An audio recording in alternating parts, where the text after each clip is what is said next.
Hello मेरे प्यारे छात्रों, हमारे YouTube math and commerce with Bhushan के साथ आप जुड़े हुए हैं और आपको ज़रूर फ़ायदा हो रहा होगा। उसी क्रम में हम देख रहे हैं कि हमारा चल रहा था अर्थमेटिक मैथ में मैंने सबसे पहले स्टार्ट किया था लॉकडाउन में, जिसमें मैंने ट्रेन से related profit and loss, percentage, simple interest और कंपाउंड इंटरेस्ट के बारे में मैंने आपको विभिन्न प्रकार के प्रश्नों के लिए वीडियो डाला।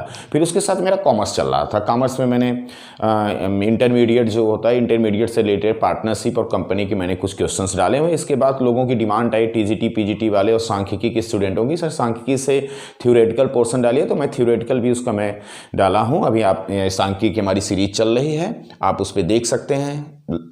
तो उसी क्रम में हम आपके लिए लाए हैं ज्योग्राफी, भूगोल जिसको बोलते हैं। ठीक है, आप मेरे YouTube वीडियो को शेयर करिए, सब्सक्राइब करिए, लोगों को भेजिए, बहुत फ़ायदेमंद होगा।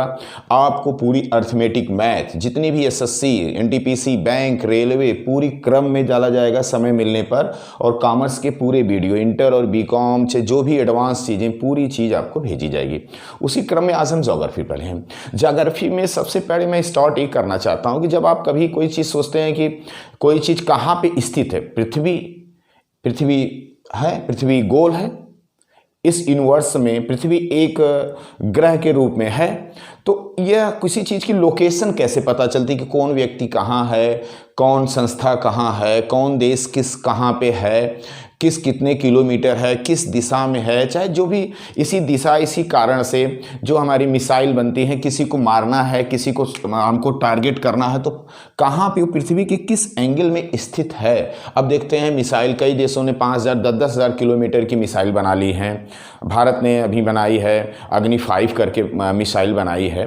तो आप देखिए कि इसको टारगेट, किसी भी जो कोई भी चीज़ लोकेशन कहाँ है, उसकी स्थिति कहाँ, यह जानना बहुत ज़रूरी है। और आप देखते हैं कि सबसे ज़्यादा ज़रूरी है, जो अभी कोई भी चीज़ आप देखते हैं, गवर्नमेंट का जो भी प्लान होता है, कोई भी, चाहे वो शौचालय की प्लान चल रही थी, चाहे प्लांट लगाने की प्लान चल रही थी, चाहे वो, तो कहा जाता है कि जियो टैग कहाँ पे है, कहाँ पे वो स्थित है। पूरे पृथ्वी पे कोई भी चीज़ एक ही जगह हो सकती है, उसका एक ही बात, ये बिंदु जो बताएगा अक्षांश या देशांतर, वो दूसरे जगह, चाहे हम यहाँ खड़े हैं, ये भी एक लोकेशन निश्चित है, किस अक्षांश किस देशांतर में, पूर्वी हैं कि पश्चिमी हैं कि उत्तरी अक्षांश में कि दक्षिणी अक्षांश में, निश्चित है। तो उसी क्रम में इसको किसी का लोकेशन जानने के लिए हम अधिकतर अक्षांश और देशांतर का प्रयोग करते हैं। अक्षांश और देशांतर, किसी का पता करने के लिए अक्षांश और देशांतर।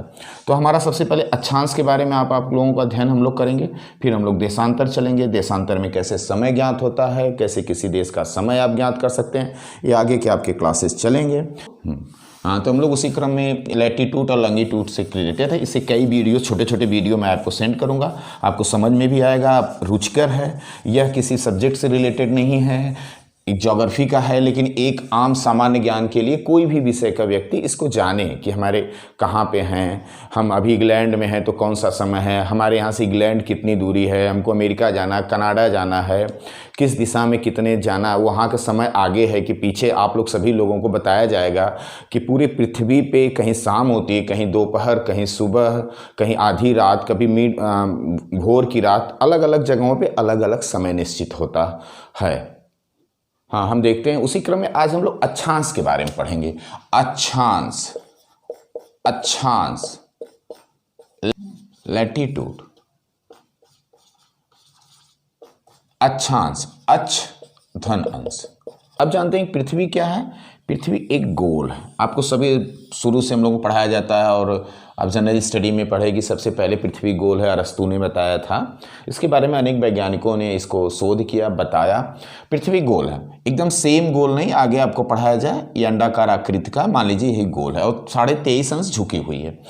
और अक्षांश क्या होता है, देखिए मैं आपको बता दूं, ये नॉर्थ होता है आपका, ये साउथ होता है, ये ईस्ट होता है, ये वेस्ट होता है। पूर्व हम कह सकते हैं, उत्तर, दक्षिण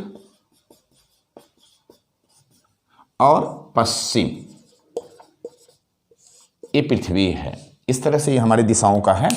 और पृथ्वी के जो ईस्ट से वेस्ट के बीच में, अब देखिए कोई भी चीज़ है, ये एक वृत्त के समान है, ये गोला है, इसके पीछे भी भाग है, इसके बीच से जो लाइन खींची जाती है उसको हम विषुवतीय रेखा या भूमध्य रेखा कहते हैं, जो 0 डिग्री, इसको 0 डिग्री पे हम लोग पूरा डिफाइन करेंगे। अक्षांश क्या होता है? अक्षांश लैटिट्यूड क्या होता है? वेस्ट से ईस्ट की तरफ अक्षांश कहलाती है। ठीक है, ये अक्षांश बीच से हम खींच देंगे, इसको 0 अंश कहते हैं। इसको हम क्या कहते हैं? इसका नाम क्या है? भूमध्य या विषुवतीय रेखा, विषुवतीय रेखा। ठीक है, ये। और अक्षांश में क्या होता? अक्षांश क्या है? इधर कोई भी चीज है, इसको अगर हम खींचें तो अक्षांश में हम एक चीज देखते हैं कि इसके हम नॉर्थ की तरफ बढ़ते हैं। अक्षांश क्या है? एक काल्पनिक रेखा है, प्रति अंश पे अगर खींचा जाए, इसका अंश का निर्धारण कैसे होता है?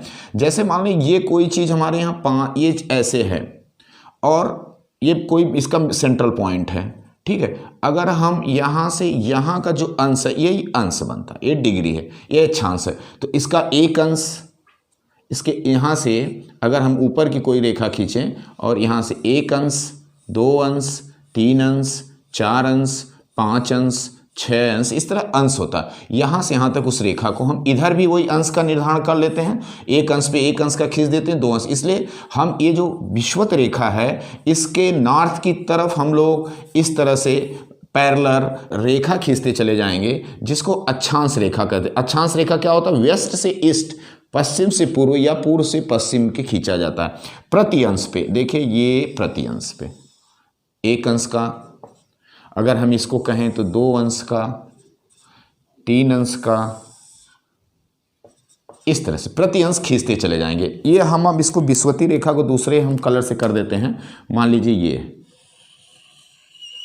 और ऐसे हम नॉर्थ में चले जाते हैं, ऐसे हम साउथ में। अगर हम खींचते इस तरह से चले जाते हैं तो आप एक चीज़ देखते हैं, कोई भी चीज़ गोल है तो बीच में जो होता है, उसके बीच के भाग को अगर हम उसके किनारे किनारे भाग को बोलते हैं परिधि करेंगे तो 40,008 किलोमीटर के लगभग आता है। तो ऐसे ईस्ट से वेस्ट, ऐसे कोई चीज़ ऐसे अगर हम देखेंगे, ग्लोब उठा के देखें, ये ग्लोब देखते हैं, ग्लोब उठा के देखें तो ये ग्लोब देखिए, ये थोड़ा सीधा नहीं है, 23.5 अंश झुका हुआ है। ग्लोब देखिए, जो ये रेखा, ये बीच वाली रेखा जो पूरी वृत्त को देखते हैं, ये हमारी विषुवतीय रेखा, इक्वेटर लाइन है, जिसको हम भूमध्य रेखा, इसके इधर एक एक अंश पे हम खींचते चले जाते हैं, ये अक्षांश कहलाता है। अक्षांश मतलब वेस्ट से ईस्ट या ईस्ट से वेस्ट खींची गई काल्पनिक रेखा होती है। प्रति अंश पे खींचेंगे, आप रख देते हैं, प्रति अंश पे अगर हम खींचते चले जाएंगे तो इस तरह हम चलते चले जाएंगे तो यहाँ पे बिंदु पे पहुंचेंगे पोल। पोल माने जिसको हम ध्रुव कहते हैं, यहाँ नॉर्थ पोल, और यहाँ पे चले जाएंगे साउथ पोल। तो चलते चले जाते हैं प्रति अंश खींचते हुए, इस तरह से देखें। और कोई भी चीज गोल है, जब ऊपर की तरफ बढ़ते चले जाते हैं तो देखते हैं कम, आप परिधि आप उसमें पढ़े होंगे, वृत्त में अगर वृत्त को ही लिया जाए तो सबसे लंबी रेखा क्या होती है? व्यास। व्यास से जैसे ऊपर जाते हैं जीवा छोटी होती जाती है, जीवा चौड़ बोलते हैं, जीवा छोटी होती जाती है।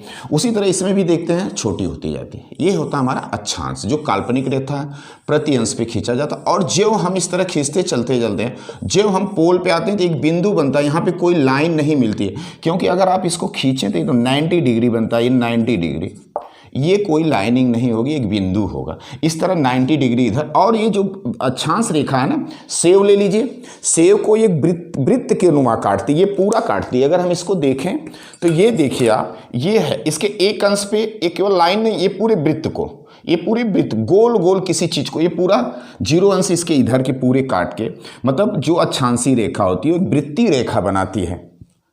ये देखिए, इसको काट दिया जाए, 1 अंश का, 2 अंश का, 3 अंश का, 4 अंश का, 5, 6, 7, 8, 9, ये 90 अंश जाके एक बिंदु के समान मिलेगा, जो कोई भी लाइनें नहीं रहेगी। ठीक है, आपको समझ में आ रहा होगा। तो हम देखते हैं भूमध्य रेखा एक वृत्तीय रेखा होती है, एक वृत्तीय रेखा होती है प्रति अंश पे देखा जाए, और एक काल्पनिक रेखा होती है, नंबर 2 काल्पनिक रेखा होती है, एक काल्पनिक रेखा होती है। और जो 90 डिग्री का है, 90 डिग्री पे जो बनाया जाता है वो एक बिंदु होती है, कोई रेखा नहीं हो पाती। ठीक है, एक चीज को, इस बिंदु को आप देखिए, और एक एक अंश पे खींचा जाता, तो आप किसी चीज को गोला करके काटते चले जाएंगे, काटते चले जाएंगे, तो आप 90 इधर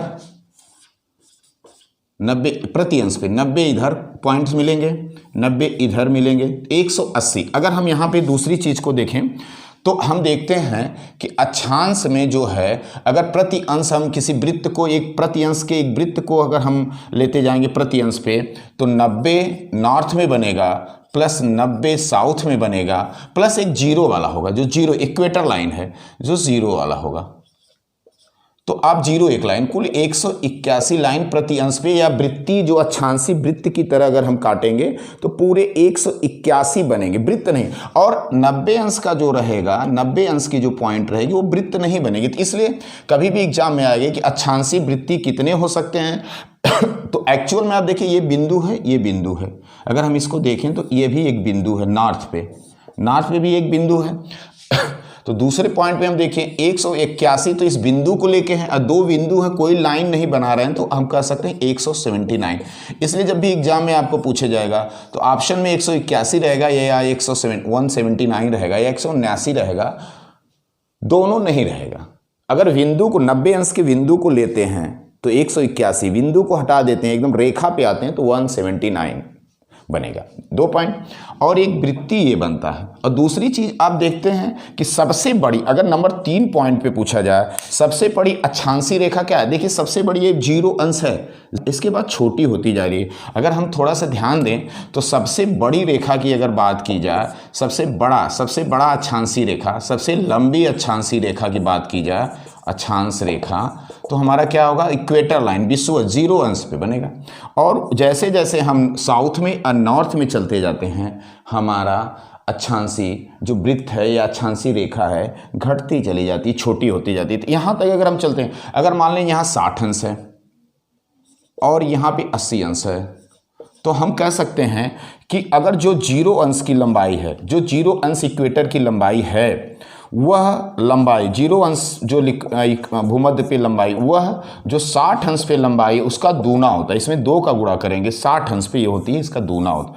मतलब 0 अंश पे जो लंबाई है, हम जैसे जैसे नॉर्थ में या साउथ में भी ऐसे हम चल सकते हैं, साउथ में भी हम ऐसे चल सकते हैं साउथ। और ये 60 अंश की जो लंबाई है वो भूमध्य रेखा की, लैंगिट्यूड की, लैटिट्यूड की, वह आधी होती है। अर्थात इसमें हम 2 का गुणा कर देंगे तो 0 अंश या इक्वेटर लाइन के क्या होगा, बराबर होगा। नंबर 5, अगर 0 अंश की जो अक्षांशी रेखाएं हैं उसकी लंबाई जो 80 अंश पे जाते हैं तो 6 गुना हो जाता है, 6 गुणे 80, मतलब 0 अंश का छठी जो इसकी लंबाई होगी 6वां भाग होता है, यह 6वां भाग होता है। तो कहने का मतलब आप इसके छोटी होती जाती है और 90 अंश पे एक बिंदु बन जाती है।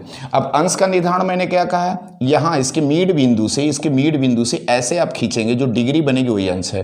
जैसे मान लें 60 अंश है तो हम कह सकते हैं ये 60 अंश कैसे बना, यहाँ से यहाँ तक आप खींचिए, ये 60, इसके जो विश्वती ये लाइन है, आप देखिए ध्यान से, जो ये विश्वती लाइन है यहाँ पे, ये केंद्र बिंदु है, यहाँ का जो बिंदु बना ये 60 अंश है। ठीक है, इस तरह से इस ऊपर चले जाएंगे, जैसे जैसे स्ट्रेट लाइन ऐसे होती चली जाएगी, हमारे अंश क्या होते जाएंगे, बढ़ते जाएंगे और स्ट्रेट हो जाएगी 90 अंश। तो ये चीज़ का आप ध्यान रखेंगे। दूसरा चीज़ जो सबसे महत्वपूर्ण है, मैं स्टार्ट किया क्या थी, समय का निर्धारण। अब जैसे मान लें आप कहीं भी, आप यहाँ हैं, यहाँ पृथ्वी पे कहीं भी हो सकते हैं, आपको कहीं भी टारगेट करना, आप कहाँ खड़े हैं, मैं यहाँ पढ़ा रहा हूँ, इसका क्या लोकेशन है। तो ये तो पहले चीज़ है कि इधर अक्षांश से नॉर्थ अक्षांश और साउथ अक्षांश, और इसके इधर ईस्ट और वेस्ट के लिए अगले वीडियो में हम आएंगे। देशांतर जिसको बोलते हैं, लॉन्गिट्यूड बोलते हैं, उसके बारे में हम लोग अध्ययन करेंगे। अभी हम लोग केवल नॉर्थ वेस्ट से ईस्ट की तरफ खींची गया लाइन हमारी अक्षांशी रेखा कहलाती है। 0 अंश की अक्षांशी रेखा सबसे लंबी होती है। हम जैसे जैसे अक्षांश ऊपर की तरफ, पोल की तरफ बढ़ते हैं, नॉर्थन, इसको जो साउथ होता है इसको बोलते हैं उत्तरी अक्षांश, उत्तरी गोलार्ध, उत्तर की तरफ बढ़ते हैं, नॉर्थर्न हेमिस्फीयर,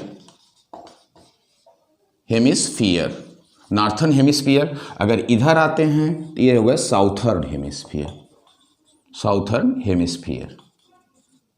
हेमिस्फीयर का मतलब गोलार्ध। आप तो गोला का अर्ध, गोलार्ध मतलब गोले का आधा ऊपर उत्तरी गोलार्ध और आधे से नीचे दक्षिणी गोलार्ध कहा जाता है। तो ये आप समझ गए होंगे। अब दूसरे नॉर्थ की तरफ और साउथ की तरफ बोलते हैं। अक्षांशीय रेखा की लंबाई क्या होती जाती है? कम होती जाती है। पोल पे एक बिंदु जाके बनती है, जो ध्रुव बोला जाता है, एक बिंदु बनती है। ठीक है, ऐसे हम बढ़ते चले जाते हैं। और एक काल्पनिक, और एक एक अंश पे खींचते हैं तो इतना बनती है। अगर एक अंश के अलावा भी नहीं खींच सकते बिन, हम तो एक एक डिग्री पे इसको लाइनिंग कर रहे हैं। अगर आप डिग्री नहीं होगी तो पूछा जाएगा कितनी संभावना हो सकती है, तो अनंत हो सकती है। आप बिना डिग्री खोचे उससे कम मिनट पे, सेकंड में, उससे नीचे के भाग पे लाइन खींचेंगे तो अनंत हो सकती हैं।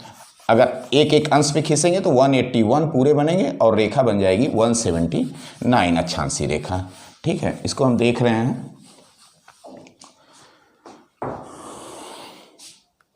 ये आपका है वेस्ट। मैंने आपको बताया है कि हम तो अभी ईस्ट, वेस्ट से ईस्ट की तरफ ऐसे ऐसे, जैसे मैंने अभी एक अर्थ ये गोला लेके बताया था, ऐसे ऐसे किसी भी सेव को ले लीजिए, सेव को, उसको आधे पे काटिए और ऊपर की तरफ काटते चले जाइए गोले के रूप में, और नीचे की तरफ वही अक्षांशीय वृत्त हो जाता है। और आप जानते हैं कि यहाँ पे ध्यान देंगे, यहाँ पे जो इसका रहता है, ये इसकी जो कह सकते हैं एक परिधि, ईस्ट से वेस्ट की तरफ इसके जो गोले की पूरी है तो परिधि, इसकी परिधि ईस्ट से वेस्ट या वेस्ट से ईस्ट टू वेस्ट या वेस्ट टू ईस्ट, जो हमारी परिधि हो रही, सर्कमटेंसेस हो गई हमारी, वो है हमारी 40,008 किलोमीटर। और आप जानते हैं किसी भी वृत्त में, किसी भी गोले में जो पूरा एक गोला, एक पूरा सर्किल बनती है, वो कितने डिग्री बनती है? 360 डिग्री बनती है। 360 डिग्री। किसी भी वृत्त में आप पढ़े होंगे, किसी भी सर्किल में एक पूरा वृत्त घूम के आता है तो 360 डिग्री बनती है। इसलिए एक डिग्री की अगर हम बात करें, 40,008 बटे 360 डिग्री से भाग देंगे तो 111 दशमलव करके 1,2 या 1,3 कुछ किलोमीटर ये आ सकता है। इसलिए पूछा जा सकता है एक अक्षांशीय दूरी कितने किलोमीटर के बराबर होती है, तो ज़्यादातर लोग 111 कहते हैं, नहीं तो 111.12 भी हो सकता है। और ये दूरी समान होती है। देखिए यहाँ से यहाँ तक जाएंगे 111.12, यहाँ यहाँ यहाँ यहाँ 111 किलोमीटर। और इसकी लंबाई कम होती जाती है, लेकिन एक दूसरे अक्षांशीय दूरी 111.12 किलोमीटर होती है। मतलब 111.12 इधर फिर इसके पीछे, मतलब इसमें पूरा एक अंश में आएगा। एक अंश अक्षांश, एक अंश लंगिट्यूड बराबर लैटिट्यूड बराबर 111.12 किलोमीटर। सब में समान होती है। काल्पनिक रेखा होती है अक्षांशीय। अब जैसे इसकी ज़रूरत क्या पड़ी, जैसे आपको कहीं जाना है, किसी भी जाना है, तो आप किलोमीटर जानिए। यहाँ से आपको मान लीजिए यहाँ से जाना है यहाँ, तो आप देख लीजिए कितना अंश है, तो आप उसी किलोमीटर जाएंगे। अगर सीधे सीधे किलोमीटर नहीं तो डायगोनल बनाएगा, जो देशांतर पढ़ेंगे तो वहाँ क्लियर हो जाएगा।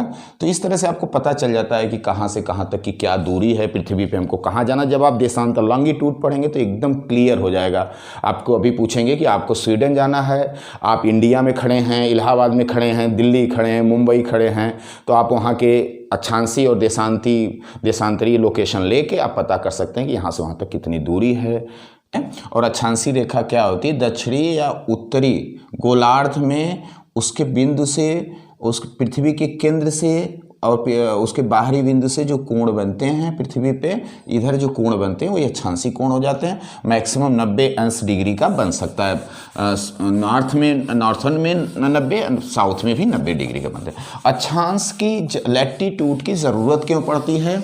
तो आपने ये देखा कि एक अंश में 111.12 कहीं कहीं 1,3 किलोमीटर होता है।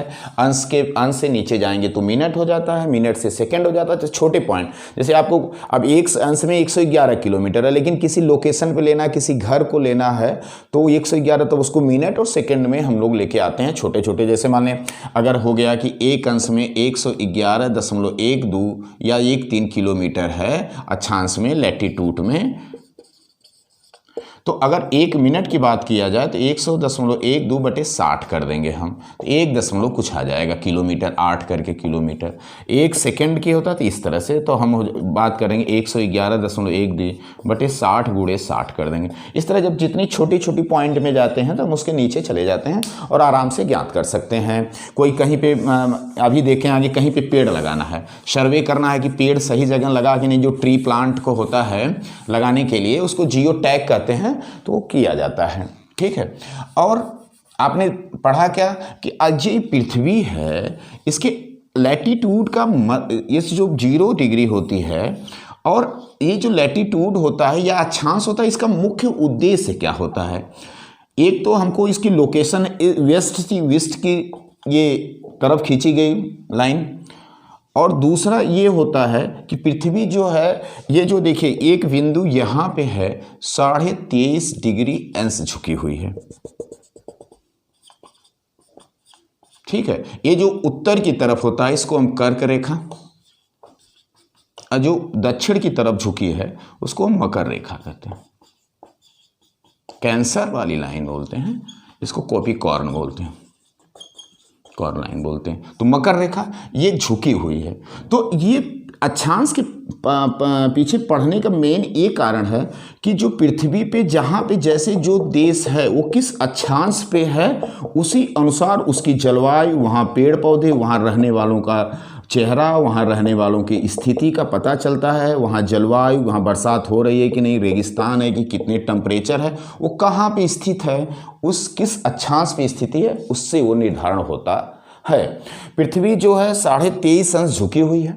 23.5 अंश झुकने का मतलब है कि पृथ्वी झुकी है, और पृथ्वी का झुकना ही पृथ्वी को एक अच्छी मतलब कह सकते हैं उसके लिए एक आशीर्वाद की तरह है। क्योंकि अगर पृथ्वी झुकी नहीं रहती तो लगभग जो जहाँ पे जिसका जो मौसम है, जो टेम्परेचर है, साल भर वही रहता, बदलता नहीं।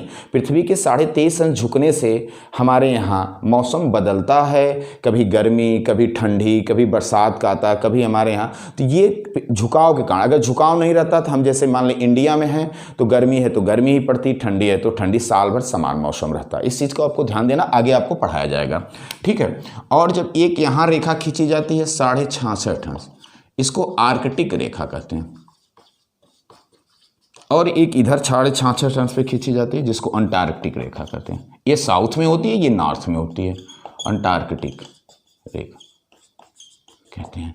अर्थात जब आपको पढ़ाया जाएगा, जब अभी इसके बाद देशांतर लॉन्गिट्यूड के बारे में पढ़ाया जाएगा, लॉन्गिट्यूड के 1-2 वीडियो चलेंगे, फिर आपको ये बताया जाएगा कि कहाँ पे कौन लोकेशन है वो पता चलेगा, किस देश में क्या स्थिति है वो पता चलेगा। और जब ये और मौसम पढ़ाया जाएगा, जब ये पृथ्वी सूर्य का चक्कर लगाती है, मान लीजिए ये पृथ्वी है, ये देखिए सीधे नहीं बनाएगा, ये जो ग्लोब है, ग्लोब, तो ये देखिए झुका हुआ। इस झुकाव के कारण आप देख रहे हैं कि मान लीजिए अगर मैं ही देख लीजिए, मैं सूर्य हूँ, अगर इस चीज़ को ये देखिए तो ये पीछे भाग है, ये आगे का इधर है, तो ये देखते हैं इस तरह। ये पृथ्वी क्या है, ये मान लीजिए मैं सूर्य हूँ, तो इस तरह से ये चारों ओर हमारे रिवोल्ट करती है, एंटी क्लॉकवाइज घूमती है। तो एंटी क्लॉक को खोलने के रोटेशन बोलते हैं, जिसको घूर्णन बोलते हैं। ये घूमते हुए सूर्य का चक्कर लगाती है, ये सूर्य का चक्कर लगाती है, जिसको रिवोल्यूशन बोलते हैं, परिक्रमण बोलते हैं, जो साल भर में एक सूर्य का चक्कर लगाती है और अपना चक्कर 24 घंटे में लगाती है। 23.5 अंश झुकी हुई है। ठीक है, इस चीज़ का हमको ध्यान देना, आगे आपको पढ़ाया जाएगा कहाँ पे। तो ये पृथ्वी पे जो चीज़ जहाँ पे स्थित है, समय के अनुसार, लोकेशन के अनुसार, वहाँ पे वहाँ के पशु पक्षी, पेड़ पौधे, यहाँ की जलवायु, जैसी जलवायु रहती है वैसे लोग वहाँ पे बनते हैं। जैसे मैं आपको एक उदाहरण देता हूँ, आगे आपको विषुवत में पढ़ाया जाएगा। जो ये बीच का विषुवत रेखा होती है, इक्वेटर लाइन जो होती है हमारी, कौन सी लाइन होती है, इक्वेटर, ये हमेशा जो सूर्य होता है, जब ये पृथ्वी अपना चक्कर लगाएगी, आपको बताया जाएगा आगे, तो सूर्य जो है ये 23.5 से कर्क से मकर के बीच में ही रन करता है। इसके ऊपर ये सीधा नहीं चमकता, भाई प्रकाश तो जाता है लेकिन सीधा नहीं चमकता, कर्क और मकर के रेखा के बीच में चलता है। इसलिए मौसम बदलते रहते हैं। कोई भाग पृथ्वी है तो कोई भाग कभी सूर्य के सामने ये आता है, पीछे रहता है, तिरछा होता है। जहाँ पे तिरछी किरण जाएगी सूर्य की, वहाँ पे गर्मी कम पड़ेगी। गर्मी कम होने से मतलब वहाँ ठंडी, गर्मी कम होना अर्थात दूसरे अर्थों में हम कह सकते हैं ठंडी पड़ना। तो ये स्थिति बनती है, झुकाव के कारण होता है। इसको आर्कटिक, आर्कटिक का मतलब ये होता है यहाँ पे जो 6.5, यहाँ पे सूर्य की किरणें बहुत कम या पहुँचती ही नहीं है, अर्थात यहाँ की जो स्थिति होती है पूरी बर्फीली होती है। यहाँ पे 6.5 इधर और साउथ, अरे नॉर्थ और साउथ। दूसरी चीज़ ये है, ये इक्वेटर के पास सीधा होता है, सीधा होता है, सूर्य के सीधे सामने रहता है, तो हमेशा सूर्य की लंबवत किरणें इसके पास पड़ती है। तो यहाँ के बीच में जो लोग रहते हैं वहाँ पे ज़्यादा गर्मी पड़ती है, ज़्यादा गर्मी होगी तो वाष्पन होगा, वाष्पन होगा तो बरसात होगी, बरसात होगी तो पेड़ पौधे पाए जाएंगे। हमारा जो इकोसिस्टम है, इकोलॉजिकल जो है हमारे पास जो है जैव विविधता के यहाँ पे ज़्यादा बायोडाइवर्सिटी यहाँ पे ज़्यादा पाई जाएगी। इसलिए इस एरिया में जो कंट्री हैं वहाँ पे गर्मी ज़्यादा पड़ेगी, वहाँ के लोग सांवले होंगे, काले होंगे। अभी आप इंडिया के बारे में पढ़ाऊंगा जब आगे की वीडियो में, काले होंगे। जैसे जैसे विषुवत रेखा के ऊपर चलते जाते हैं गर्मी कम होती जाती है, अर्थात ठंडी बढ़ती चली जाती है, ये ठंडी बढ़ती जाए। इसलिए पोल पे सबसे ज़्यादा ठंडी ये साइबेरियन क्षेत्र है, रसिया में आप साइबेरियन क्षेत्र है जहाँ पे बहुत ठंडी पड़ती है। आप सुनेंगे साइबेरियन पक्षी आते हैं ठंडी में, तो ये यहाँ पे गर्मी है इस तरह, ये ठंडी पड़ती। जैसे जैसे हम पोल की तरफ बढ़ते हैं, जैसे जैसे हम उच्च अक्षांश की तरफ बढ़ते हैं, 0 से 90 अंश उत्तर, 90 अंश दक्षिण, वैसे वैसे ठंडी बढ़ती जाती है। तो किसी देश के बारे में आपको पता करना है कि वहाँ क्या स्थिति हो रही है, आप वहाँ के किस अक्षांश पे वह देश स्थित है, आप बता सकते हैं ठंडी है कि गर्मी है, क्या वहाँ पे टेम्परेचर हो सकता है। ठीक है, ये चीज़ें बनती। जैसे मान लें अगर हम एक उदाहरण लें, यहाँ पे हमारा अमेरिका है नॉर्थ में, तो अमेरिका में देखिए ठंडी पड़ती है। और दूसरी चीज़ मैं बताऊंगा, अगर नॉर्थ इस समय क्या है, जो उत्तरी अक्षांश है, नॉर्थर्न हेमिस्फीयर है, वो सूर्य से वहाँ पे तिरछी रेखाएं आ रही और इधर सामने आ रही, अर्थात इधर जो ऑस्ट्रेलिया है, न्यूजीलैंड है, या अगर जैसे जैसे न्यून अक्षांश की तरफ हम बढ़ते चले जाते हैं, टेम्परेचर कम होता जाएगा, ठंडी पड़ती जाएगी। जैसे जैसे हम नॉर्थ की तरफ चलते हैं तो हमारे टेम्परेचर कम होता जाता है, अर्थात न्यून अक्षांशों पर गर्मी पड़ती है, न्यून अक्षांशों पर टेम्परेचर ज़्यादा होता है, उच्च अक्षांशों पर टेम्परेचर कम होता है। तो आज हम लोग इसके बाद देशांतर पढ़ेंगे, लॉन्गिट्यूड पढ़ेंगे, तब देशांतर को हम करेंगे। तो कहाँ पे क्या लोकेशन है, क्या स्थिति है, कौन देश कहाँ है, अभी और आगे देशांतर पढ़ना। तो आज हम लोगों ने अक्षांश पढ़ा, देखा जैसे जैसे ऊपर नॉर्थ की तरफ या साउथ की तरफ बढ़ती चली जाती है, छोटी होती चली जाती है, और सबसे छोटी कहाँ होती है, 90 अंश पे। एक अंश में आपने देखा, एक अंश पे 111.12 किलोमीटर की दूरी होती है। ठीक है, एक अंश पे जो लंबा एक और इन दोनों के बीच में दूरी हमेशा समान रहती है, लेकिन अक्षांशी जो रेखा की लंबाई होती है, जैसे विषुवतीय रेखा की जो लंबाई है और 60 अंश पे जो लंबाई है उसकी ये दूनी होती है, 80 अंश पे जो है उसकी ये 6 गुनी होती है। तो आप अक्षांश, ये किसी देश की लोकेशन का पता चलता। आगे आपको देशांतर पढ़ाया जाएगा, देशांतर के बाद मौसम, कैसे पृथ्वी सूर्य का चक्कर लगाती है और कैसे मौसम चेंज होता है। आप अपने देश में देखिए, कभी गर्मी, कभी ठंडी, और कभी टेम्परेचर कम, कभी ज़्यादा, कैसे दिन बड़े हो जाते हैं, रात छोटी हो जाती है। और तो हम ये देखते हैं यहाँ पे इस तरह से है, जो पश्चिम से पूर्व समांतर रेखा इतनी दूरी होती है, एक अंश पे सबसे जो विषुवत रेखा होती है उसकी सबसे ज्यादा लंबाई होती है। आप इसको समझ गए हो, ये क्यों याद करता है, किसी देश की लोकेशन, मौसम वहाँ पढ़ाई जाएगी, आपको समझ में आ गया होगा कि पूर्व से पश्चिम पृथ्वी के बीच में खींची गई एक वृत्तीय काल्पनिक रेखा को समांतर जो रेखा होती है, ऐसे उसको हम अक्षांशी रेखा कहते हैं। इसके आसपास जो लोग होते हैं, यहाँ इसके आसपास जो लोग रहते हैं वो गर्मी बहुत पड़ती है, सांवले होते हैं बहुत। अफ्रीका में देखेंगे, इंडिया का दक्षिणी भाग देखेंगे, जब इंडिया पढ़ाया जाएगा, केरल, तमिलनाडु, आंध्र प्रदेश में क्यों सांवले होते हैं तो देखेंगे। जो ठंडे जितने प्रदेशों में रहेंगे वो ज्यादा गोरे होते हैं। आप कहते हैं कि विदेशी लोग बहुत गोरे होते हैं, तो इंग्लैंड, यूरोप ठंडे में आता है, रसिया आता है, यहाँ पे अमेरिका, कनाडा आता है, मैक्सिको आता है, तो आप कहेंगे वहाँ के लोग बड़े गोरे होते हैं। तो ये चीज आपको पता चला। देशांतर रेखा आएगी, देशांतर के बारे में अगर हम बताएंगे, जिसको लॉन्गिट्यूड कहते हैं, वहां पे और क्लियर होगा। तब दोनों को मिला के हम लोकेशन, समय, स्थान के बारे में अध्ययन करेंगे। आपको समझ में आ रहा है, कोई भी प्रॉब्लम है कमेंट बॉक्स में करिए, या मेरा व्हाट्सएप नंबर है 630 730 और 8142 पे करिए। ठीक है, और आप हमारे यूट्यूब चैनल मैथ एंड